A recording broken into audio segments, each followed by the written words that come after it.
ನಮಸ್ಕಾರ. ಒಂದು ವಿನೂತನ ಪ್ರಯತ್ನದಲ್ಲಿ ಒಂದು ಪುಟ್ಟ ಕತೆ ತ್ಯಾಗಮಯಿ. ಕತೆ ತ್ಯಾಗಮಯಿ. ಹೊಸತಾಗಿ ಮದುವೆಯಾಗಿ ಸ್ಮಿತಾ ಗಂಡನ ಮನೆಗೆ ಕಾಲಿಟ್ಟು ಆಗಷ್ಟೇ 1 ತಿಂಗಳು ಕಳೆದಿತ್ತು.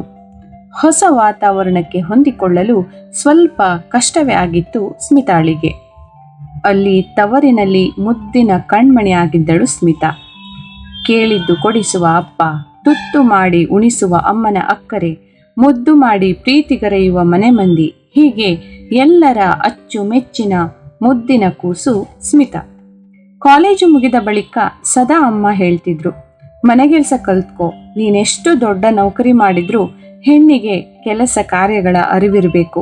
ಗಂಡನ ಮನೆಗೆ ಹೋದ್ಮೇಲೆ ನೀನು ಅನೇಕ ಜವಾಬ್ದಾರಿಗಳನ್ನ ಹೊತ್ಕೊಳ್ಬೇಕಾಗುತ್ತೆ. ಪ್ರೀತಿಯಿಂದಲೇ ಅಮ್ಮ ಬುದ್ಧಿ ಹೇಳಿದ್ರು ಹುಡುಗ ಬುದ್ಧಿಯ ವಯಸ್ಸು ತಲೆಗೆ ಹಾಕಿಕೊಂಡಿರಲಿಲ್ಲ. ಈಗ ಅನಿಸ್ತಿದೆ ಸ್ಮಿತಾಳಿಗೆ, ಅಮ್ಮನ ಮಾತು ಕೇಳಬೇಕಿತ್ತು ಅಂತ. ಯಾವ ಕೆಲಸವೂ ಸರಿಯಾಗಿ ಮಾಡಲು ಬರದು ಅಮ್ಮ ನೆನಪಾದ್ಲು. ತನ್ನ ಮುಂದಿನ ಕನ್ನಡಿಯ ನೋಡುತ್ತಾ ಅಳುತ್ತಾ ಕೂತಳು. ಕೆಳಗಡೆ ಯಾರೋ ಕರೆದ ಧ್ವನಿಗೆ ಕಣ್ಣೆರೆಸಿಕೊಂಡು ರೂಮಿನಿಂದ ಹೊರ ನಡೆದಳು ಸ್ಮಿತಾ.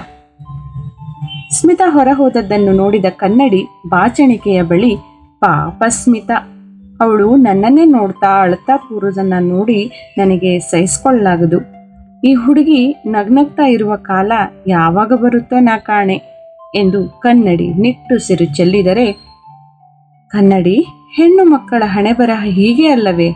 ಅವರ ತವರಲ್ಲಿ ಮುದ್ದಿನ ರಾಜಕುಮಾರಿಯರಾಗಿ ಬೆಳೆದಿರುತ್ತಾರೆ, ಗಂಡನ ಮನೆಗೆ ಹೊಂದಿಕೊಳ್ಳಲು ಹೆಣಗಾಡ್ತಾರೆ ಎಂದಿತು ಬಾಚಣಿಕೆ. ನೀನು ಹೇಳುತ್ತಿರುವುದು ಒಂದು ರೀತಿಯಲ್ಲಿ ಸರಿಯಿದೆ ಎಂದಿತು ಕನ್ನಡಿ. ಹೀಗೆ 1 ವರುಷ ಕಳೆಯಿತು. ಕೆಲಸ ಕಾರ್ಯಗಳಲ್ಲಿ ಪಳಗಿದ್ದಳು ಸ್ಮಿತಾ.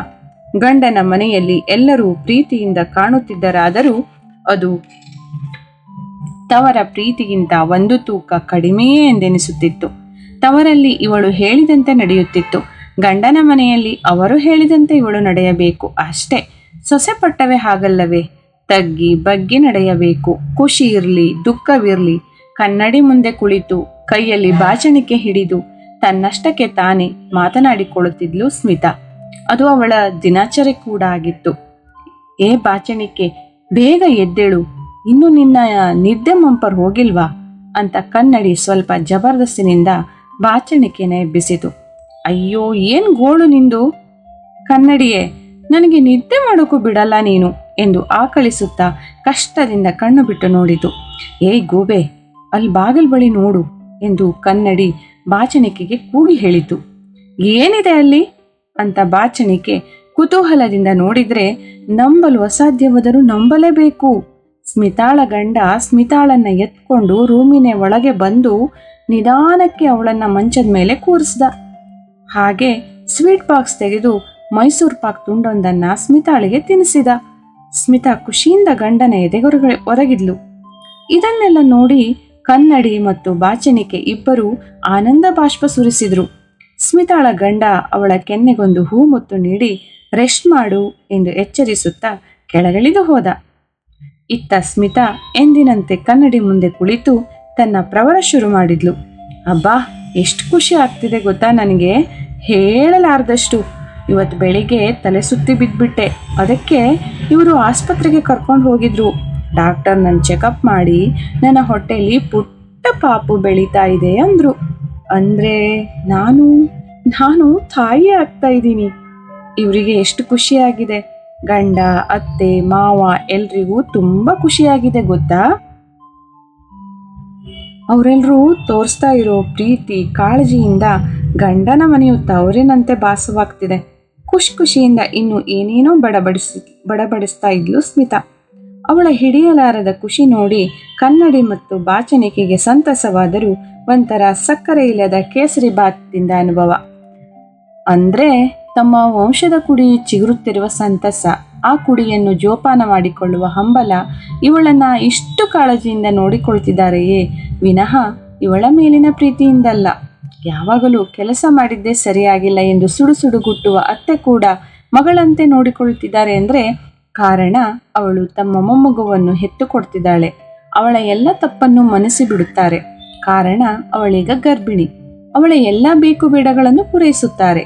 ಅವಳು ತಮ್ಮ ವಂಶ ಬೆಳಗುವ ದೇವತೆ. ಅವಳು ಮದುವೆಯಾಗಿ ಸೊಸೆಯಾಗಿ ಬಂದಾಗ ಅವಳು ಮಗನ ಹೆಂಡತಿಯಾಗಿ ಮಾತ್ರ ಕಂಡಳು. ಈಗ ಮೊಮ್ಮಗುವಿನ ತಾಯಿಯಾಗಿ ಕಾಣ್ತಿದ್ದಾಳೆ. ಅವಳನ್ನು ಅವಳನ್ನಾಗಿ ಕಾಣುವ ಬಗೆಯೇ ಇಲ್ಲವೇ? ಹೆಣ್ಣು ಎಲ್ಲದರಲ್ಲಿಯೂ ಮಿಳಿತವಾಗಿ ತ್ಯಾಗಮಯಿ ಆಗಲೇಬೇಕು ಅಲ್ಲವೇ ಎಂದು ದುಃಖದಿಂದ ಕಟ್ಟಿದ ಗಂಟಲನ್ನ ಸರಿ ಮಾಡಿಕೊಳ್ಳುತ್ತಾ ಕನ್ನಡಿ ಬಾಚಣಿಕೆಯನ್ನ ಕೇಳಿತು. ಹೌದು ಕನ್ನಡಿ, ಹೆಣ್ಣಿನ ಜನ್ಮದ ಬಗೆಯೇ ಹಾಗೆ. ಅವಳು ಎಲ್ಲರಲ್ಲಿಯೂ ತನ್ನ ಅಸ್ತಿತ್ವವನ್ನು ಕಾಣ್ತಾಳೆ. ಸಂಸಾರಕ್ಕೆ ಅವಳೇ ಕಣ್ಣು, ಅವಳ ಜನ್ಮವೇ ತ್ಯಾಗಮಯಿ. ಹುಟ್ಟಿ ಬೆಳೆದ ಮನೆಯಲ್ಲಿ ದೀಪ ಬೆಳಗಿ, ಆ ದೀಪದಿಂದ ಕೊಟ್ಟ ಮನೆಯ ನಂದಾದೀಪ ಹಚ್ಚಿ ಬೆಳಗಿ, ತನ್ನ ಪ್ರಾಣ ಒತ್ತೆ ಇಟ್ಟು ಹೋದ ಮನೆಯ ವಂಶ ಬೆಳೆಸಿ ಬೆಳಗುತ್ತಾಳಲ್ಲ, ಅದು ಹೆಣ್ಣಿಗೆ ಮಾತ್ರ ಸಾಧ್ಯ. ಅವಳ ಸಂಕಟ ಏನೇ ಇರಲಿ ಹಸನ್ಮುಖಿಯಾಗಿ ಸಂಸಾರದ ತೇರನ್ನು ಎಳೆಯುತ್ತಾಳಲ್ಲ, ಅದು ಅವಳಿಗೆ ಅವಳೇ ಸಾಟಿಯಲ್ಲವೇ ಕನ್ನಡಿ ಎಂದು ಭಾವುಕತೆಯಿಂದ ಕನ್ನಡಿಯಲ್ಲಿ ಬಾಚಣಿಕೆ ನುಡಿದಾಗ, ಹೌದು ಬಾಚಣಿಕೆ, ಸ್ಮಿತಾಳ ನೋಡು, ಇಷ್ಟು ದಿನದ ದುಃಖ ದುಮ್ಮಾನ ಏನೂ ನೆನಪಿಲ್ಲ ಅವಳಿಗೆ. ತಾನು ತಾಯಿ ಆಗ್ತಿರೋ ಖುಷಿಯ ಕ್ಷಣದ ಪರಿಗೆ ಅದೆಷ್ಟು ನಳನಳಿಸ್ತಿದ್ದಾಳೆ ನೋಡು. ಅವಳ ಮೊಗದಲ್ಲಿ ಮಂದಹಾಸ ನೋಡು. ಇದೇ ಅಲ್ವೇ ತಾಯಿ ಪ್ರೀತಿ ಎಂದ್ರೆ? ಹೆಣ್ಣಾಗಿ ಹುಟ್ಟಿ ತ್ಯಾಗದ ಜೀವನಕ್ಕೆ ಹೇಗೆ ನಗು ನಗುತ್ತಾ ಸಜ್ಜಾಗ್ತಿದ್ದಾಳೆ. ನೋಡು ನೋಡು, ತ್ಯಾಗವೇ ಹೆಣ್ಣಿನ ಆಭರಣ, ತಾಯ್ತನವೇ ಒಂದು ಸುಖದ ಹೂರಣ. ನಿಜವಾಗಲೂ ತ್ಯಾಗಮಯಿಯವಳು ಎನ್ನುತ್ತಾ ಕನ್ನಡಿ ಮತ್ತು ಬಾಚಣಿಕೆ ಮಂದ ಸ್ಮಿತಳಾಗಿ ಕುಳಿತಿದ್ದ ಸ್ಮಿತಾಳನ್ನೇ ತದೇಕ ಚಿತ್ತದಿಂದ ನೋಡುತ್ತಾ ನಿಂತವು. ನಮಸ್ಕಾರ, ಧನ್ಯವಾದಗಳು.